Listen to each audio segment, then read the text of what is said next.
Assalamualaikum warahmatullahi wabarakatuh. Halo teman-teman, kami dari kelompok 1 di sini akan mempresentasikan materi mengenai TCP atau IP dengan mata kuliah Desain Manajemen Jaringan kelas 3A. Sebelumnya ini adalah nama anggota kelompok kami. Ada Muhammad Iksan NIM 148, ada Mita Putri Oktaviana NIM 93, ada Risa Haniatul Lailiyah NIM 91, ada Muhammad Anang Ma'ruf NIM 147, ada Muslihul Walid NIM 88. Sebelumnya teman-teman, apa sih itu TCP atau IP? Belum pada tahu ya? Oke, next aja deh. Perkenalkan, nama saya Muhammad Anang Ma'ruf. Di sini saya akan menjelaskan tentang pengertian TCP atau IP. TCP atau IP adalah singkatan dari Transmission Control Protocol atau Internet Protocol. Adalah standar komunikasi data yang digunakan oleh komunitas internet dalam proses tukar-menukar data dari satu komputer ke komputer lain dalam jaringan internet. Protokol ini tidaklah dapat berdiri sendiri karena memang protokol ini berupa kumpulan protokol suite. Protokol ini juga merupakan protokol yang paling banyak digunakan saat ini. Data tersebut diimplementasikan dalam bentuk perangkat lunak atau software di sistem operasi. Istilah yang diberikan kepada perangkat lunak ini adalah TCP atau IP stack. Protokol TCP atau IP dikembangkan pada akhir dekade 1970-an hingga awal 1980-an sebagai sebuah protokol standar untuk menghubungkan komputer-komputer dan jaringan untuk membentuk sebuah jaringan yang luas atau WAN. TCP atau IP merupakan sebuah standar jaringan terbuka yang bersifat independen terhadap mekanisme transport jaringan fisik yang digunakan, sehingga dapat digunakan di mana saja. Protokol ini menggunakan skema pengalaman sederhana yang disebut sebagai alamat IP atau IP address yang mengisikan hingga beberapa ratus juta komputer untuk dapat saling berhubung satu sama lainnya di internet. Macam-macam protokol yang berjalan di atas TCP atau IP. Skema pengalaman dan konsep TCP atau didefinisikan dalam dokumen yang disebut sebagai Request for Comment atau RFC yang dikeluarkan oleh IEEE. TCP atau IP pun mempunyai beberapa layer. Layer itu adalah 1. IP Internet Protocol yang berperan dalam pentransmisian paket data dari node ke node. IP mendahului setiap paket data berdasarkan 4 bit untuk versi IPv4. Alamat tujuan nomor IP Internet Authorities menciptakan rank angka untuk organisasi yang berbeda. Yang kedua, TCP Transmission Transfer Protocol berperan di dalam memperbaiki pengiriman data yang benar di suatu klien ke server. Data dapat dihilangkan di tengah-tengah jaringan. TCP dapat mendeteksi error atau data yang hilang dan kemudian melakukan transmisi ulang sampai data diterima benar dan lengkap. 3. Socket, yaitu merupakan nama yang diberikan kepada subrouting paket yang menyediakan akses ke TCP atau IP pada kebanyakan sistem. Slide selanjutnya, sejarah TCP atau IP. Sebelumnya TCP atau IP digunakan sebagai standar untuk komunikasi data OSI atau Open System Interconnection. Lebih dulu digunakan dan dikembangkan walaupun pada saat yang bersamaan TCP atau IP sudah mulai diteliti dan dikembangkan. Pada saat itu OSI diyakini akan menjadi standar komunikasi data yang terakhir. Namun kenyataan adalah TCP atau IP yang dijadikan sebagai standar dan menjadi model arsitektur standar yang berkuasa, yang mana hingga saat ini arsitektur TCP atau IP dikembangkan dan diuji. Arsitektur TCP atau IP sendiri mulai diteliti dan dikembangkan oleh Departemen Pertahanan Amerika Serikat atau US Department of Defense pada tahun 1973. Proyek penelitian ini muncul dikarenakan adanya maksud untuk menghubungkan sejumlah network yang berbeda, yang nama network tersebut dibangun oleh beberapa vendor yang berbeda ke dalam suatu jaringan yang berada di jaringan yang lebih banyak dan luas, atau network of network atau internet. Assalamualaikum. Perkenalkan, nama saya Risa Hanedolaliah, NIM 91. Manfaat dari TCP atau IP yaitu digunakan untuk mengirim file dalam satu jaringan dan untuk keperluan remote login, komputer mail, telnet, dan lain-lain. Contoh dari TCP atau IP yaitu yang pertama, SYN flood merupakan salah satu bentuk serangan denial of service atau DOS, di mana penyerang akan mengirim SNY request pada mesin sasaran dengan tujuan mengonsumsi sumber daya dari server sehingga server tidak bisa melayani lalu lintas yang memang benar-benar sah.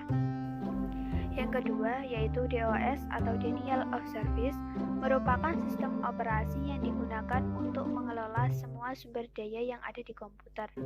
Yang ketiga yaitu DDoS atau Distributed Denial of Service merupakan jenis serangan yang dilakukan dengan cara membajiri lalu lintas jaringan internet pada server, sistem, atau jaringan.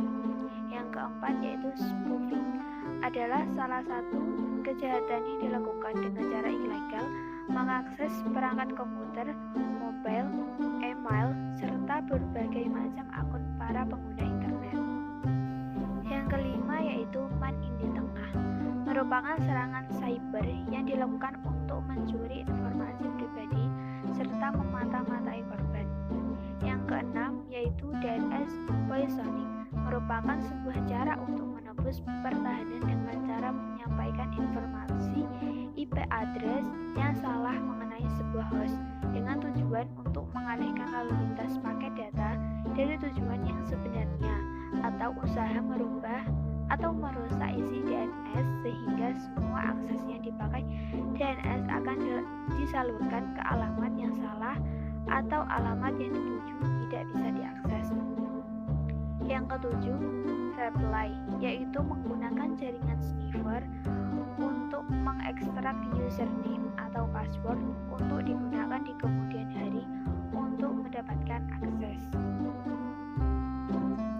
Perkenalkan, nama saya Mita Putri Oktaviana, NIM 93. Karakteristik TCP atau IP. 1. Dapat berdiri sendiri tanpa harus dipasang pada perangkat keras jaringan apapun, yang memungkinkan protokol ini bisa bergabung dengan banyak jaringan komputer. 2. Dapat dijadikan alamat umum. Karakteristik ini membuat setiap perangkat yang memakai protokol ini mempunyai sebuah alamat unik dalam jaringan komputer global seperti internet maupun pada jaringan komputer lokal. 3. Merupakan sebuah protokol standar yang gratis, terbuka, dan dikembangkan terpisah dari perangkat keras komputer. Berkat karakteristik tersebut, TCP atau IP ini banyak didukung oleh vendor perangkat keras dan menyatukan perangkat keras dan berbagai perangkat lunak dari berbagai macam merek. Terima kasih. Perkenalkan, nama saya Muhammad Iksan, NIM 148. Saya akan menjelaskan prinsip kerja TCP/IP beserta kelebihan dan kelemahannya. Prinsip kerja TCP/IP. Yang pertama, datagram dibagi ke dalam bagian kecil yang sesuai dengan bandwidth di mana data akan dikirimkan. Kemudian pada lapisan TCP, data dibungkus dengan informasi header yang dibutuhkan. Datagram yang dibungkus dengan header kemudian dikirim pada lapisan IP.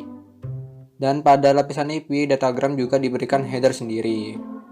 Yang ketiga, IP mengarahkan datagram ke tujuannya. Yang keempat, komputer menerima melakukan perhitungan checksum yang sama dengan data yang diterima. Yang kelima, jika tidak cocok, maka datagram dikirimkan kembali karena terjadi error saat pengiriman.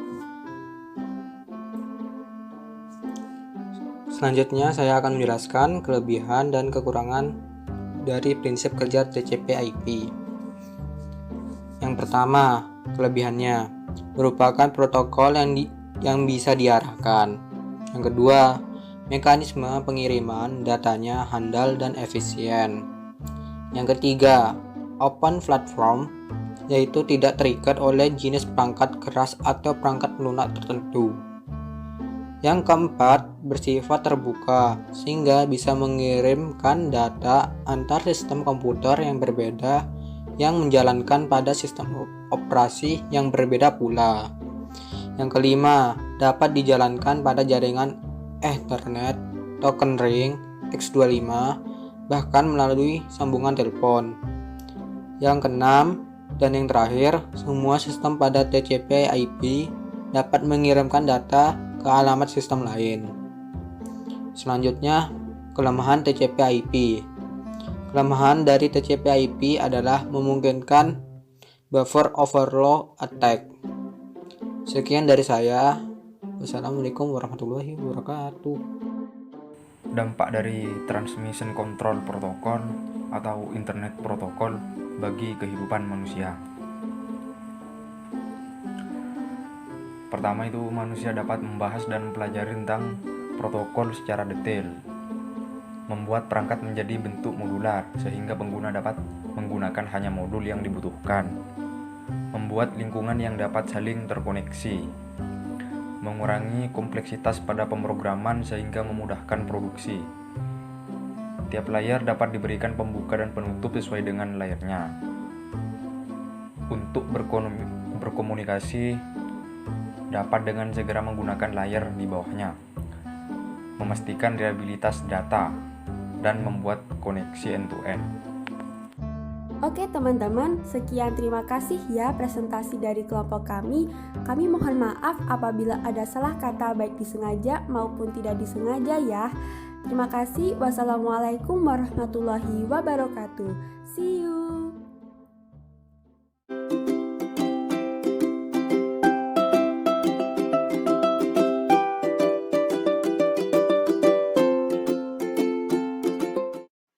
Assalamualaikum warahmatullahi wabarakatuh. Kami dari kelompok 1 akan membahas tentang TCP atau IP dalam mata kuliah Desain Manajemen Jaringan. Beranggotakan Rizky Zumarnis, Ali Fidiah Nuril Hidayah, Nafi Liana, Nafiul Anam, dan Hafiz. Sejarah serta perkembangan TCP atau IP. Tentang sejarah TCP atau IP, dimulai dari lahirnya ARPANET, yaitu jaringan paket switching digital yang didanai oleh DARPA atau yang bisa disebut Defense Advanced Research Project Agency pada tahun 1969. Pada saat itu, ARPANET terus bertambah besar, sehingga protokol yang digunakan pada waktu itu tidak mampu menampung jumlah node yang semakin banyak. Oleh karena itu, DARPA mendanai pembuatan protokol komunikasi yang lebih umum, yakni TCP atau IP. Ia diadopsi menjadi standar ARPANET pada tahun 1983. Selain itu, untuk memudahkan proses konveksi, DARPA mendanai suatu proyek yang mengimplementasikan protokol ini ke dalam BSD Unix, sehingga dimulailah perkawinan antara Unix dan TCP. Pada awalnya, internet digunakan untuk menunjukkan jaringan yang menggunakan internet protokol atau yang disebut IP. Dengan berkembangnya jaringan, istilah ini berupa istilah generik yang digunakan untuk semua kelas jaringan. Internet digunakan untuk menunjuk pada komunitas jaringan komputer worldwide yang saling dihubungkan dengan protokol TCP atau IP. TCP atau IP itu sendiri memiliki singkatan, yaitu Transmission Control Protocol atau Internet Protocol, yang merupakan sebuah software jaringan komputer yang terdapat pada satu sistem dan memungkinkan komputer satu dengan komputer yang lain bisa mentransfer data dalam satu grup jaringan atau network. Selanjutnya, perkembangan TCP. Setelah itu, TCP terjadi perkembangan yang diterima luas dan praktis menjadi standar de facto jaringan komputer berkaitan dengan ciri-ciri yang terdapat pada protokol itu sendiri yang merupakan keunggulan TCP. Pertama, perkembangan protokol TCP menggunakan standar protokol terbuka, sehingga tersedia secara luas, semua orang bisa mengembangkan perangkat lunak untuk dapat berkomunikasi menggunakan protokol ini. Yang kedua, tidak tergantung pada perangkat keras atau sistem operasi jaringan tertentu, sehingga TCP cocok untuk menyatukan macam-macam network, misalnya token ring, dial-up line, dan X25net. Yang ketiga, cara pengalamatan bersifat unik dalam skala global, memungkinkan komputer dapat mengidentifikasikan komputer yang lain dalam seluruh jaringan, walaupun jaringan sebesar jaringan World Wide Internet. Setiap komputer yang tersambung dengan jaringan TCP atau internet akan memiliki address yang hanya dimiliki oleh TCP. Yang keempat, TCP memiliki fasilitas routing dan jenis-jenis layanan lainnya yang diterapkan pada interwork.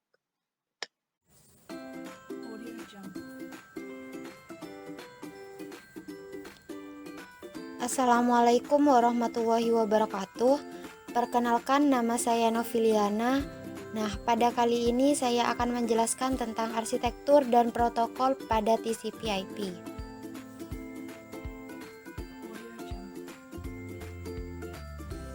Referensi yang saya gunakan yaitu buku teks siswa untuk mata pelajaran jaringan dasar 10 semester 2 Sekolah Menengah Kejuruan. Nah, pokok pembahasan yang pertama yaitu arsitektur pada TCP/IP.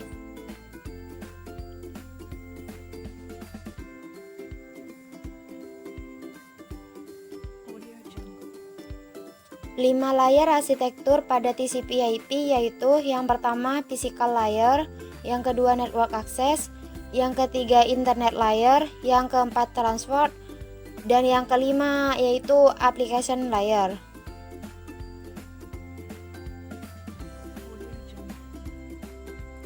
Physical layer atau lapisan fisik merupakan lapisan terbawah yang mendefinisikan besaran fisik seperti media komunikasi, tegangan, arus, dan lain-lain. Lapisan ini juga dapat bervariasi bergantung pada media komunikasi pada jaringan yang bersangkutan. Yang kedua yaitu network access layer. Pada lapisan ini yaitu mengatur penyaluran data frame-frame data pada media fisik yang digunakan secara handal. Lapisan ini biasanya memberikan servis untuk deteksi dan koreksi kesalahan dari data yang ditransmisikan.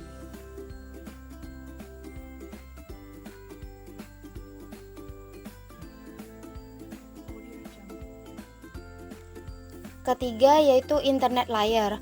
Pada jaringan internet yang terdiri atas puluhan juta host dan ratusan ribu jaringan lokal, lapisan ini bertugas untuk menjamin agar suatu paket yang dikirimkan dapat menemukan tujuannya dimanapun dia berada. Tugas penting internet layer yaitu pertama addressing, yang kedua routing. Nah, pada addressing ini yakni melengkapi setiap datagram dengan alamat internet dari tujuan. Alamat pada protokol inilah yang akan dikenal dengan protokol address atau IP address. Pada yang kedua yaitu routing, yakni menentukan kemana datagram akan dikirim agar mencapai tujuan yang diinginkan.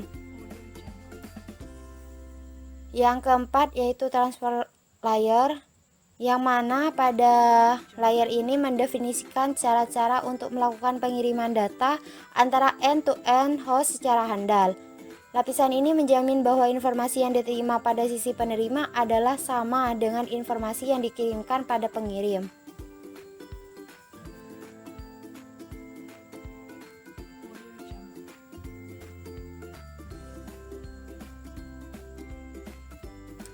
Fungsi penting transport layer yaitu pertama flow control, yang kedua error detection.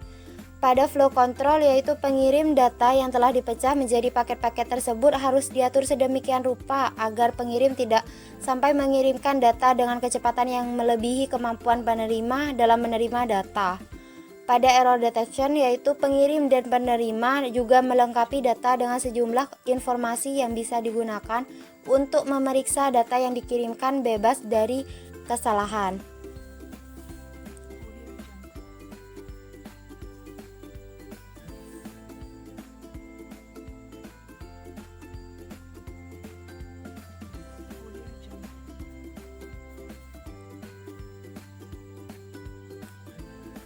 Yang terakhir yaitu application layer.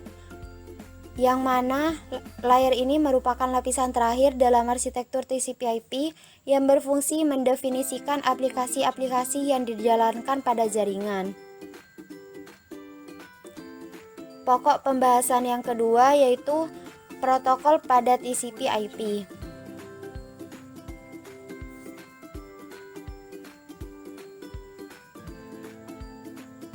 Protokol pada TCP/IP yaitu ada dua. Yang pertama, Transmission Control Protocol atau TCP, yang mana TCP ini dipakai untuk aplikasi-aplikasi yang membutuhkan keandalan data. Dan yang kedua yaitu User Datagram Protocol, yang mana ini digunakan untuk aplikasi yang membutuhkan panjang paket yang pendek dan tidak menuntut keandalan yang tinggi.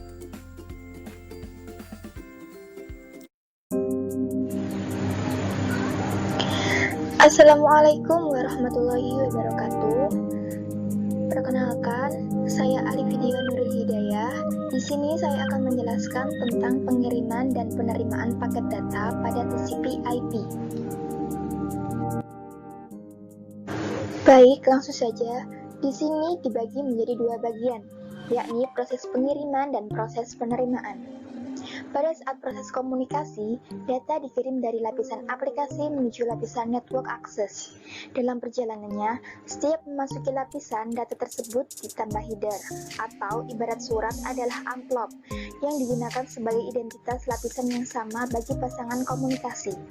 Proses penambahan ini dinamakan enkapsulasi. Istilah ini dipakai karena seolah-olah data dari lapisan sebelumnya dibungkus kembali dengan kode yang dimengerti oleh lapisan sejenis yang sedang berkomunikasi. Nampak bahwa header dan data lapisan sebelumnya dianggap sebagai data baru, sehingga akan ditambahkan header pada lapisan tersebut. Dengan demikian, panjang bit dari lapisan aplikasi sampai dengan lapisan network access akan semakin besar. Sedangkan proses sebaliknya terjadi pada sisi penerima, yaitu data mengalir dari lapisan network access menuju lapisan aplikasi. Lapisan network access, penerima akan membuka kembali header lapisan network access dari pengirim, kemudian menyerahkan datanya ke lapisan internet. Data yang diberikan ini sebenarnya berupa header dan data untuk lapisan internet. Oleh karena itu, lapisan internet akan membuka headernya dan menyerahkan datanya ke lapisan transport. Begitu seterusnya, sehingga data yang sebenarnya sampai dengan lapisan aplikasi sesuai dengan data yang dikirim oleh lapisan aplikasi pengirim.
Selanjutnya yakni ada layanan pada TCP/IP.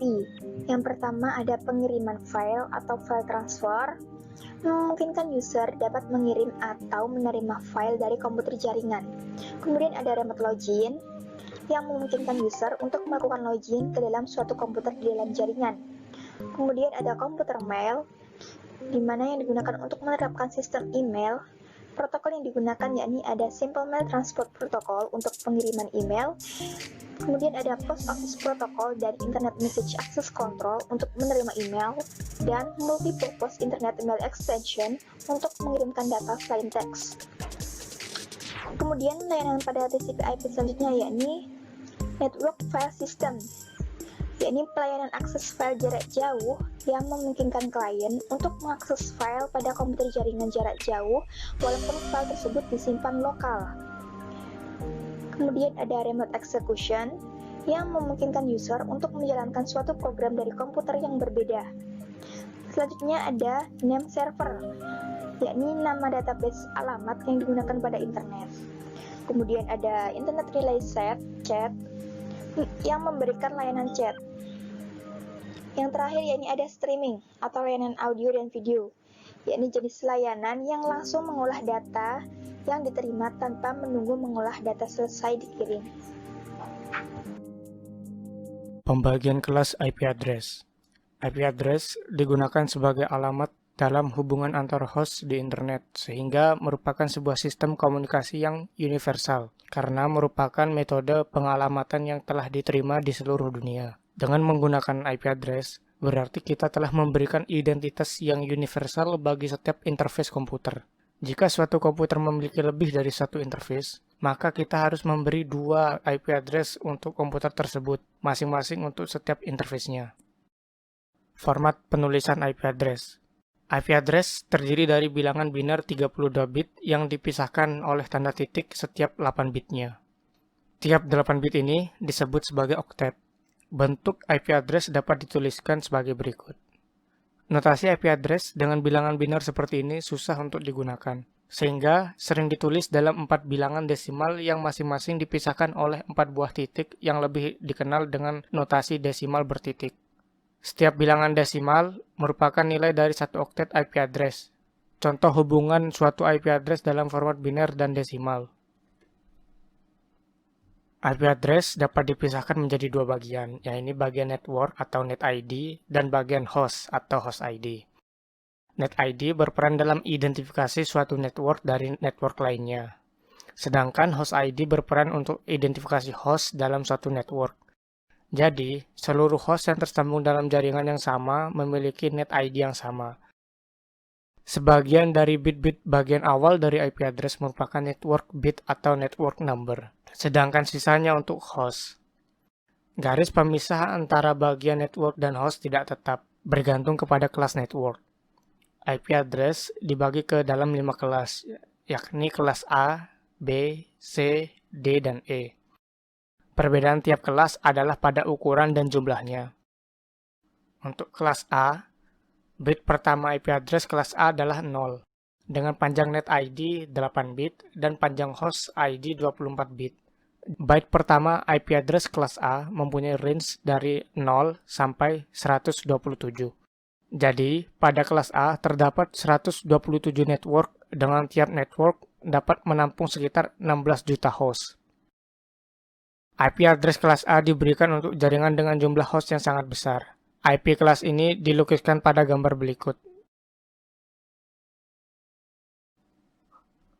Untuk kelas B, IP address kelas B selalu diset 10 sehingga byte pertamanya selalu bernilai antara 128 sampai 191.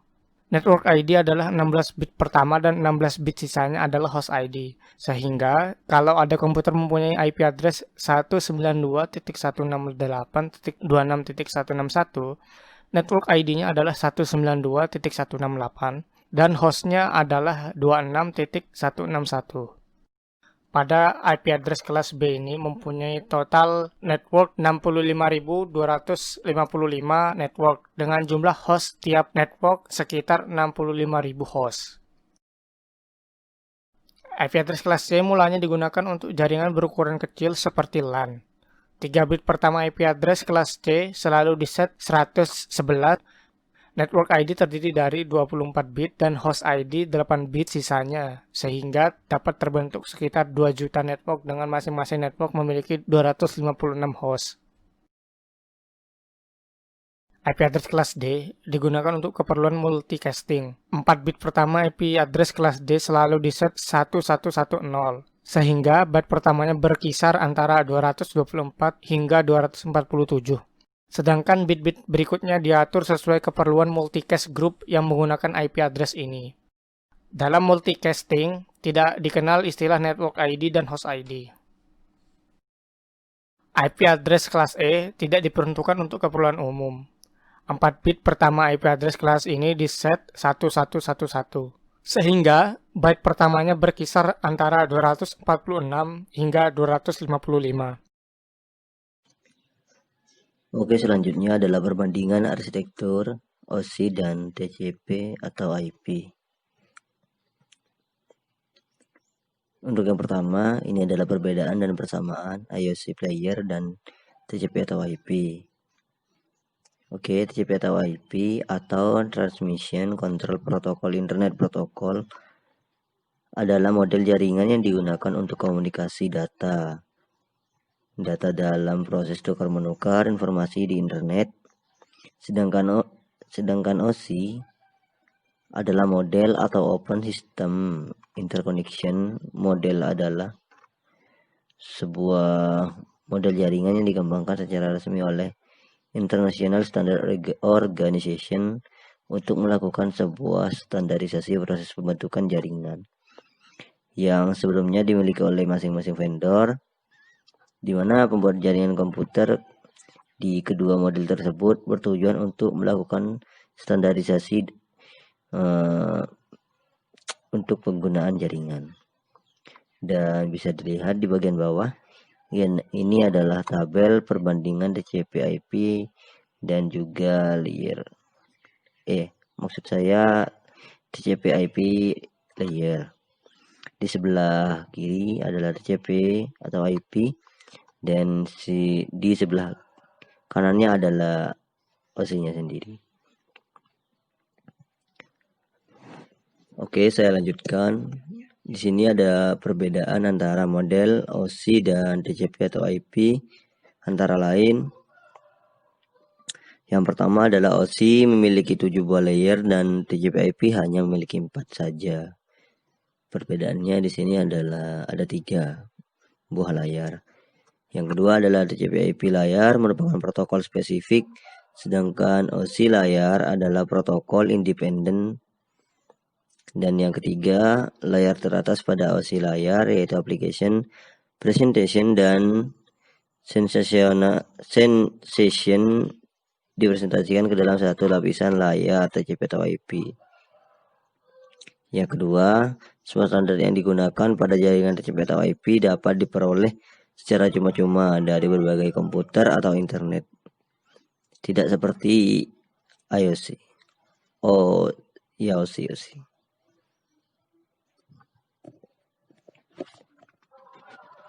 Lanjut adalah perkembangan OSI ISO atau OSI terstandar tidak seperti TCP atau IP. Dan selanjutnya untuk jangka panjang kemungkinan TCP atau IP akan menjadi standar dunia jaringan komputer, tidak seperti OSI dan seterusnya. Oke, saya lanjutkan. Untuk persamaannya di sini ada 7.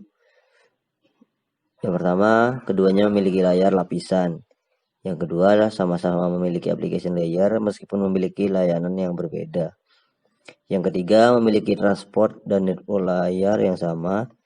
3. Asumsi dasar keduanya adalah menggunakan teknologi paket switching. Oke, dan seterusnya. Untuk OSI layer sendiri di sini ada 5. Yang pertama, physical layer.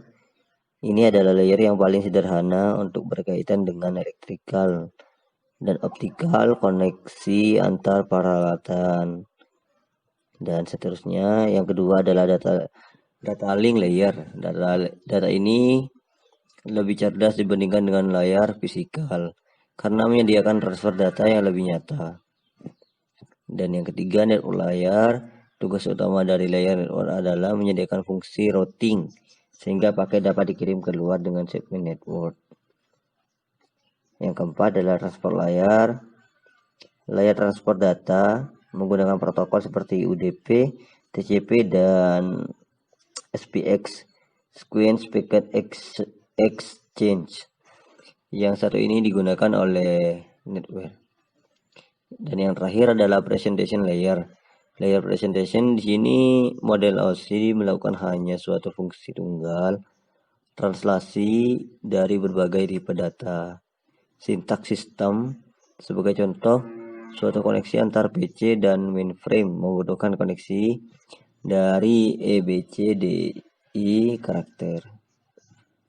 Oke, saya lanjutkan saja. Dan ini yang terakhir, TCP atau IP.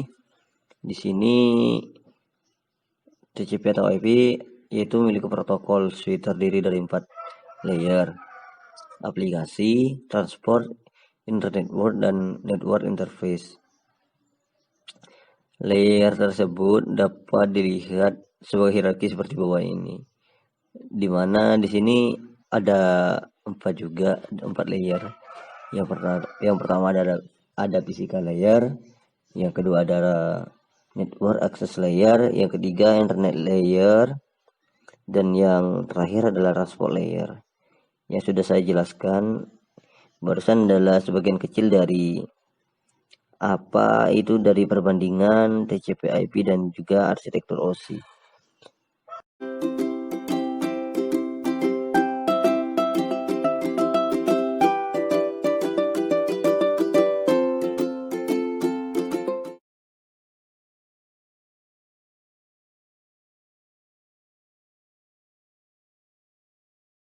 Cara kerja TCP atau IP.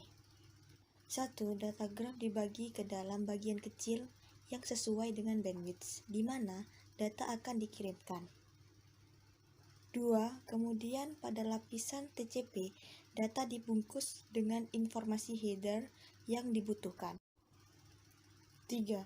Datagram yang dibungkus dengan header kemudian dikirim pada lapisan IP. 4. Dan pada lapisan IP, datagram juga diberikan header sendiri. 5. Lalu IP mengarahkan datagram ke tujuannya.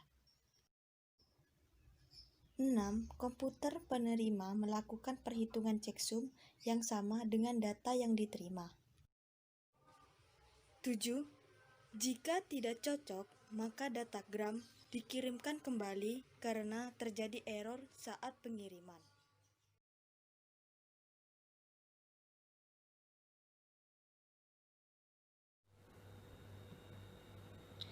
Layer-layer TCP.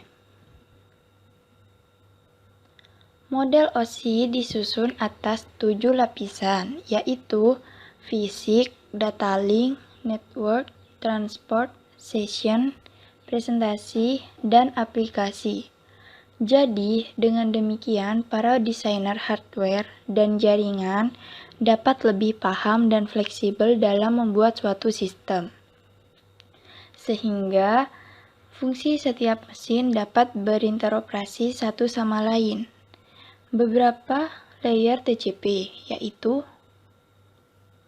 yang pertama, application layer, yang kedua, transport layer, dan yang ketiga, network layer. Application layer ini merupakan lapisan menjembatani interaksi manusia dengan perangkat lunak atau software aplikasi. Aplikasi layer berisi beberapa protokol dan fungsi yang diperlukan oleh pemakai aplikasi untuk jenis komunikasi yang diinginkan. Transport layer adalah layer menengah dalam model OSI. 3 layer di bawahnya menyatakan bagian subnet dari model jaringan, sedangkan 3 layar di atasnya biasanya dipergunakan untuk proses softwaring pada node. Transport layer biasanya dipergunakan pula pada node yang tugasnya untuk merubah subnet yang tidak bisa diandalkan menjadi jaringan yang dapat lebih diandalkan. Network layer dibentuk berdasarkan hubungan node to node yang disediakan oleh data link layer. Pelayanan data link secara node to node menuju jaringan akan menjadi meningkat dengan adanya layer ini, sehingga data link layer dapat menambah pelayanan untuk rute lintasan sejumlah paket di antara beberapa node dihubungkan melewati jaringan yang kompleks secara berubah-ubah.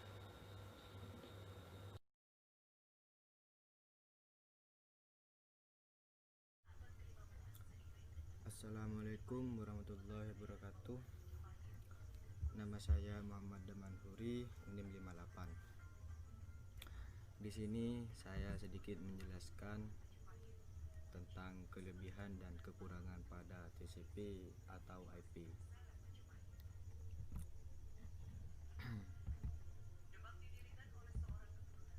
Kelebihan dari TCP/IP yaitu yang pertama, merupakan protokol yang bisa diarahkan. Yang kedua, mekanisme pengiriman datanya handal dan efisien. Yang ketiga, open platform yaitu tidak terikat oleh jenis perangkat keras atau perangkat lunak tertentu.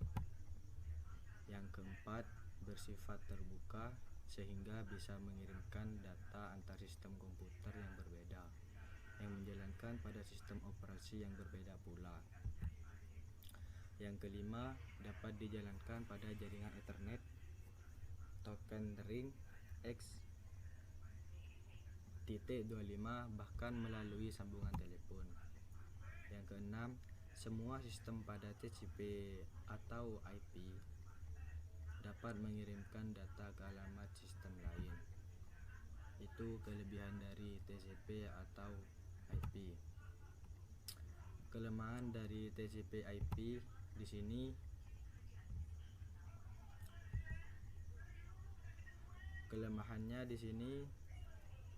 adalah kemungkinan buffer overflow attack. Sekian penjelasan dari saya, kurang lebihnya mohon maaf. Wabillahi taufiq wal hidayah. Wassalamualaikum warahmatullahi wabarakatuh.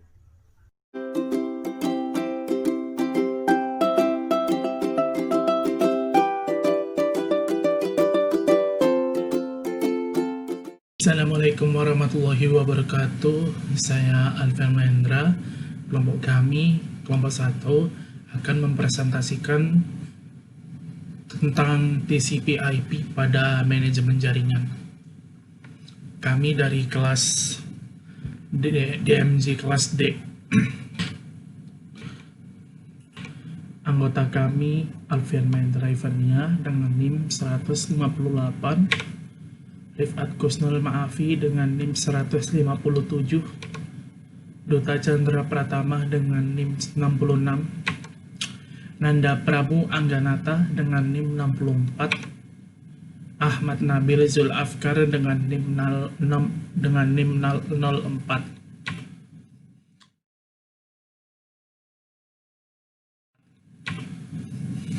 Pendahuluan. Pada era perkembangan teknologi informasi seperti sekarang, internet itu berkembang dengan pesat. Hampir segala sektor ekonomi, pendidikan itu menggunakan internet. Apalagi dengan adanya pandemi COVID-19 seperti ini, kita sangat bergantung kepada teknologi dan internet. Di belakang internet atau penyusun sebuah internet itu terdapat yang namanya jaringan, yaitu berfungsi untuk mengolah arahan kemana internet tersebut berjalan. Kalau kita ibaratkan seperti alamat rumah ya. Dan TCP/IP itu merupakan salah satu komponen dari jaringan tersebut, gitu. Pengertian dari TCP/IP sendiri kepanjangan dari Transmission Control Protocol dan Internet Protocol. Kedua hal tersebut merupakan satu kesatuan karena memiliki tugas yang saling melengkapi dalam berkomunikasi pada antar jaringan tersebut. Dan tentu TCP/IP ini merupakan software ya, bukan hardware. Dan software tersebut itu berjalan pada bisa melalui nirkabel maupun kabel Ethernet. Untuk karakteristik TCP/IP-nya itu dia dapat berdiri sendiri karena ini merupakan software, jadi dia bisa berdiri sendiri. Yang dimaksud apa dari berdiri sendiri ini, dia tidak perlu hardware tambahan karena dia sudah include dalam sistem operasi itu sendiri. Dan ya, sebagai TCP/IP itu kita bisa menjadikan sebuah jaringan untuk menentukan sebuah alamat. Misal komputer A alamat. Jadi istilahnya gini, misal kita punya komputer A dan komputer B dan laptop C. Nah, itu setiap komputer dia memiliki alamatnya sendiri. Dan karena kita dalam satu jaringan, kita bisa beri nama local area network. Dan itu sebagai alamat pribadinya masing-masing. Jadi nggak mungkin antara laptop A dan laptop B itu memiliki alamat yang sama gitu. Ya, karena juga TCP/IP ini merupakan sebuah protokol yang open source, maka ini didukung oleh banyak vendor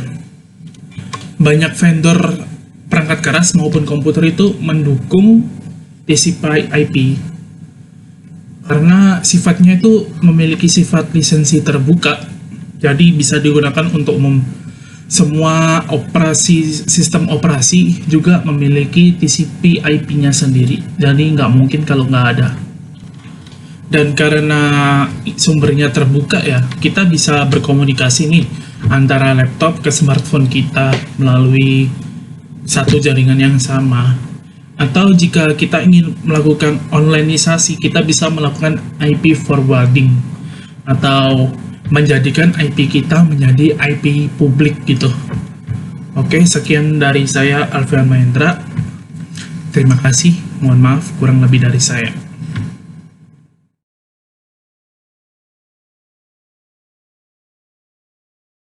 Assalamualaikum warahmatullahi wabarakatuh. Saya Alfian Afi dengan NIM 014-1941-157. Di sini saya akan menjelaskan tentang format IP. Format IP adalah sebuah sistem pengalamatan unik setiap host yang terkoneksi ke jaringan berbasis TCP atau IP. IP address bisa dianalogikan seperti sebuah alamat rumah. Ketika sebuah datagram dikirim, informasi alamat inilah yang menjadi acuan datagram agar bisa sampai ke device yang dituju. Dan IP address terbagi dalam dua, yaitu IP address 4 dan IP address 6.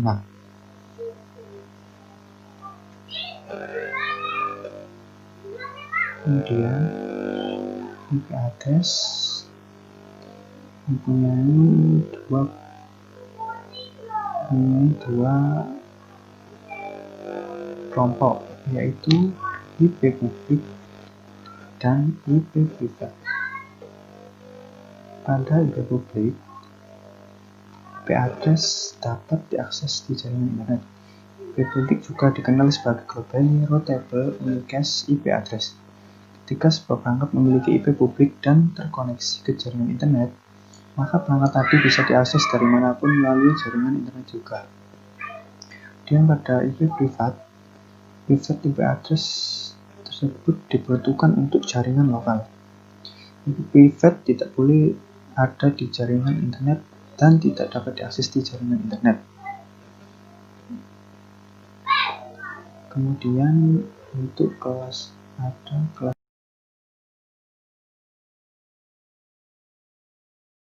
Assalamualaikum warahmatullahi wabarakatuh.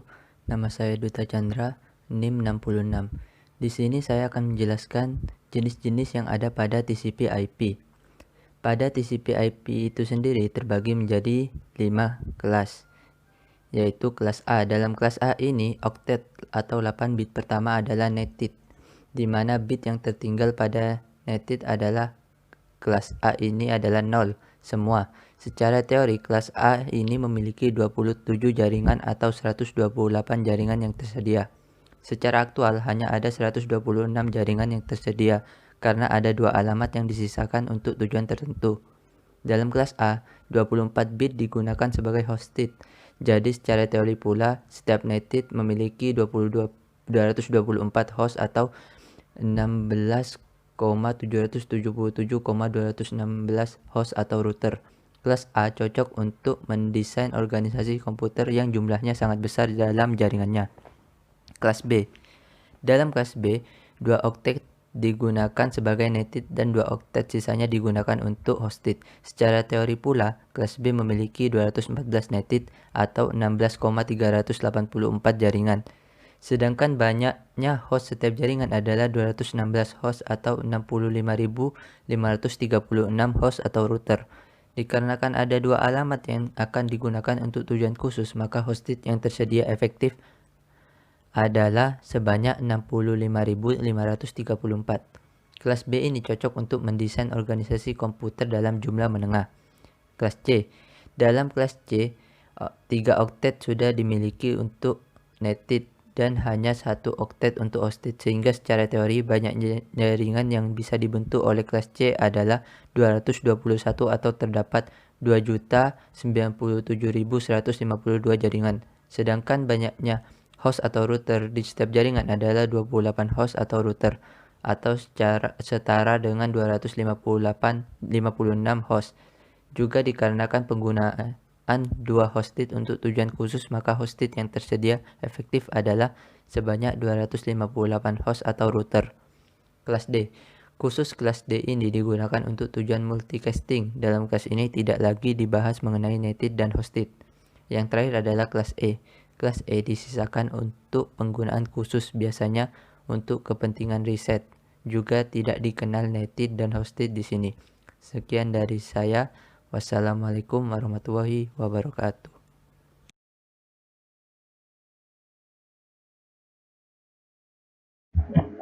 Baik, saya buka. Assalamualaikum warahmatullahi wabarakatuh. Di sini saya akan menjelaskan fungsi kegunaan dari protokol TCP/IP. Sebelumnya, perkenalkan, nama saya Nana Prabu Anganata dengan NIM 1904411000064 dari kelas Desain Manajemen Jaringan 3D. Dan pada kesempatan kali ini saya akan menjelaskan sedikit mengenai fungsi kegunaan dari protokol TCP/IP. Baik, sebelum melangkah ke penjelasan fungsi, lebih baik kita lihat video berikut ini.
Oke, selanjutnya di sini saya membagi fungsi kegunaan dari beberapa sumber menurut instansi masing-masing.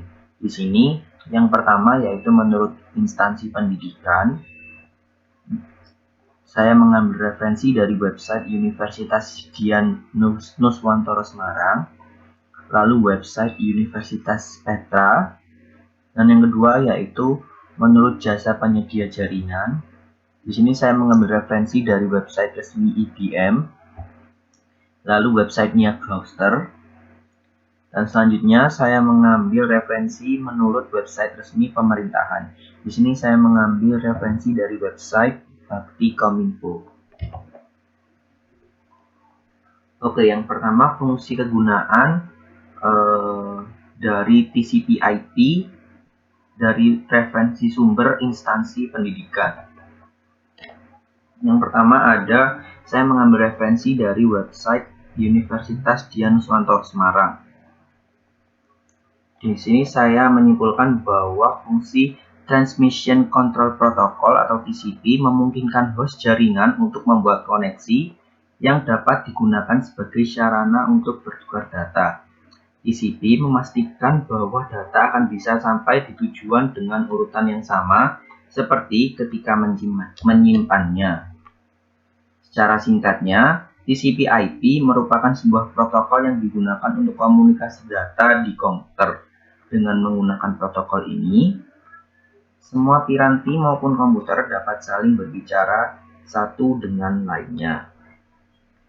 Yang kedua yaitu saya mengambil referensi dari website Universitas Petra yang mendefinisikan fungsi dari TCP/IP yaitu bekerjasama dengan protokol IP untuk memastikan bahwa informasi yang dikirimkan melewati sebuah jaringan diterima oleh komputer tujuan.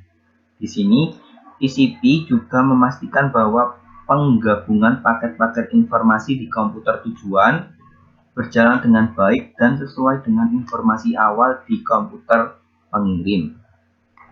TCP akan meminta pengiriman kembali paket-paket informasi ke komputer tujuan bila beberapa paket-paket informasi itu hilang atau rusak.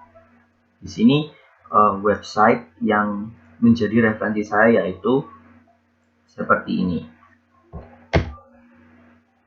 Oke, yang kedua yaitu fungsi kegunaan dari referensi penyedia layanan jaringan.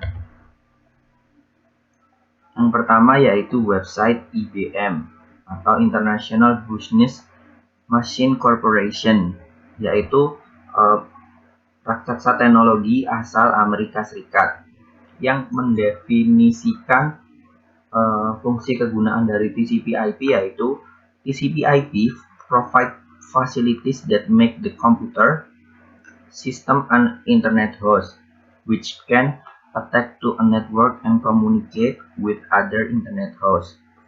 TCP/IP input command and facilities that allow you to first transfer files between systems, second log into remote system, third run command on remote system, fourth print files on remote system, 5 send electronic mail to remote user, 6 conference interactively with remote user, and the last is manage a network.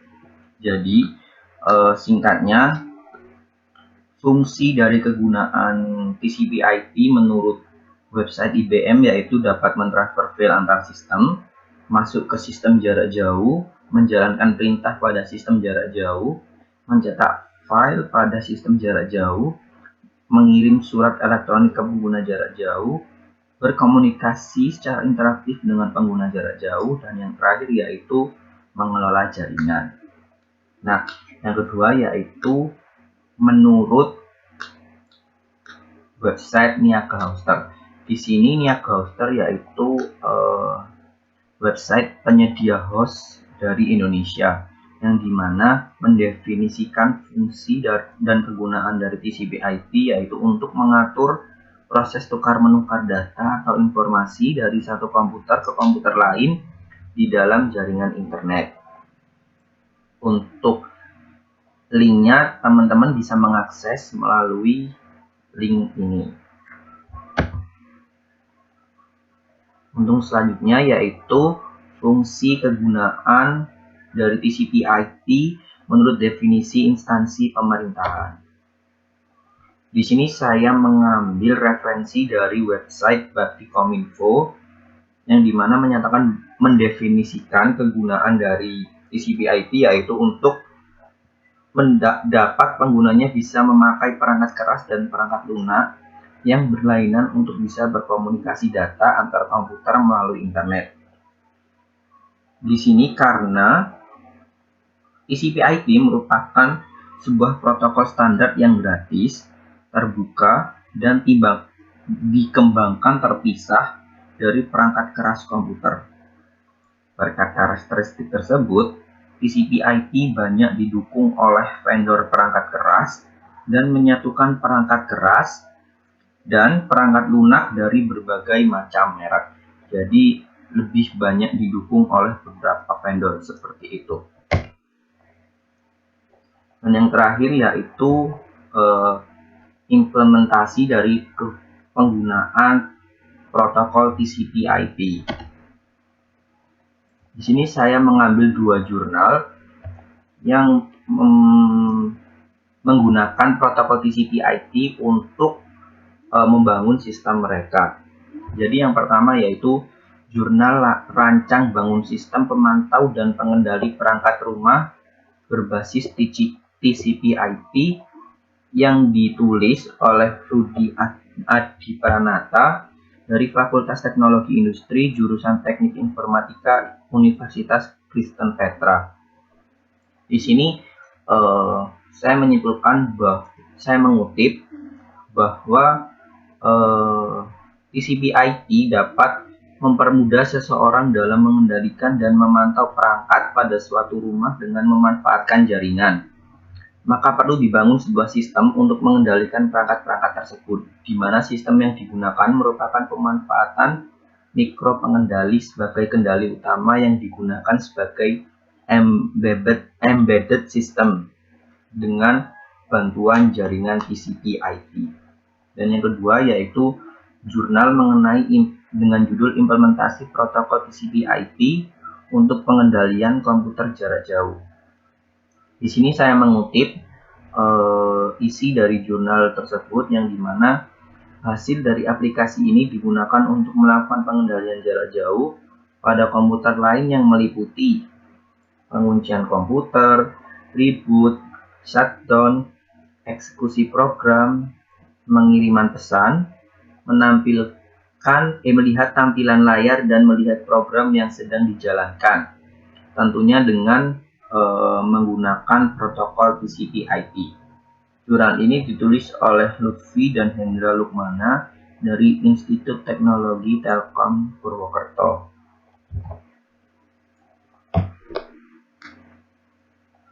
Kurang lebih seperti itu yang bisa saya sampaikan mengenai fungsi, kegunaan dan implementasi dari TCP/IP. Kurang lebihnya saya mohon maaf. Saya Yuri. Wassalamualaikum warahmatullahi wabarakatuh. Terima kasih.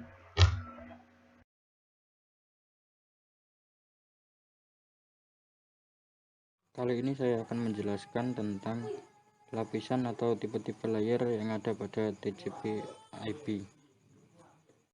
Model OSI adalah sebuah badan multinasional yang didirikan tahun 1947 yang bernama International Standard Organization atau ISO sebagai badan yang melahirkan standar-standar internasional. OSI adalah open system yang merupakan himpunan protokol yang memungkinkan terhubungnya dua sistem yang berbeda yang berasal dari underlying arsitektur yang berbeda pula. Model OSI disusun atas 7 lapisan, yaitu lapisan 1 lapisan fisik, lapisan 2 adalah data link, lapisan 3 adalah network, lapisan 4 adalah transport, lapisan 5 adalah session, lapisan 6 presentasi, dan lapisan 7 aplikasi. Berikut adalah penjelasan lapisan atau layer menurut OSI. 1. Physical layer, lapisan fisik. Lapisan fisik melakukan fungsi pengiriman dan penerimaan bit stream dalam medium fisik. Dalam lapisan ini kita akan mengetahui spesifikasi mekanikal dan elektrikal daripada media transmisi serta antarmukanya. 2. Data link layer atau lapisan data link. Lapisan data link berfungsi mentransformasi lapisan fisik yang merupakan fasilitas transmisi data mentah menjadi link yang reliable. Dalam lapisan ini menjamin informasi bebas error untuk ke lapisan di atasnya. 3. Network layer atau lapisan network. Lapisan network bertanggung jawab untuk mengirim paket dengan konsep source to destination yang lain. 4.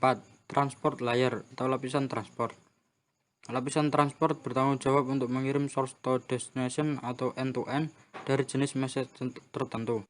5. Session layer atau lapisan session, layanan yang diberikan oleh 3 layer pertama, fisik, data link, dan network. Tidak cukup untuk beberapa proses, maka pada lapisan session ini dibutuhkan dialog kontrol. 6. Presentation layer, lapisan presentasi. Presentation layer lebih cenderung pada sintak dan semantik pada pertukaran informasi dua sistem. 7. Application layer atau lapisan aplikasi. Sesuai namanya, lapisan ini menjembatani interaksi manusia dengan perangkat lunak atau software aplikasi.